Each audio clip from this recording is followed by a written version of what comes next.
जसप्रीत बुमराह टूट कर फारिग हो जाएगा। शुएब अख्तर की 1 साल पहले बुमराह के बारे में पेश गोई सच साबित हो गई।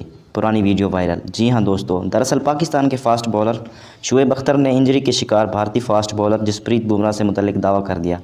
कौमी टीम के साबिक स्पीड स्टार शुएब अख्तर ने भारतीय सहाफ़ी विक्रांत गुप्ता से गुफ्तगू करते हुए कहा कि अगर भारत ने बुमराह को मुसलसल मैच खिलाए तो वो 1 साल के अंदर टूट कर फारिग हो जाएगा। उन्होंने कहा कि कमर की इंजरी के शिकार बुमराह को अब संभल कर खेलना होगा। इन्हें 5 में से 3 मैच खिलाएं और 2 में आराम करा दें। शुएब अख्तर का कहना था कि जब कमर की तकलीफ़ एक बार होती है तो फिर वो पीछा नहीं छोड़ती। उन्होंने कहा कि वेस्टइंडीज़ के एन बिशप की भी फास्ट बॉलर शेन बॉन्ड भी कमर की तकलीफ़ का शिकार रहे हैं।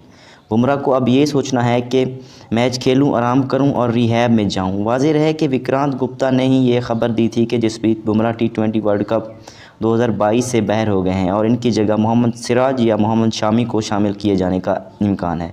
तो दोस्तों, अगर आपको क्रिकेट के रिलेटेड कोई भी इन्फॉर्मेशन चाहिए तो हमारे चैनल को सब्सक्राइब कर लें। तो मिलेंगे कल एक न्यू वीडियो में, तब तक के लिए अल्लाह हाफ़िज़।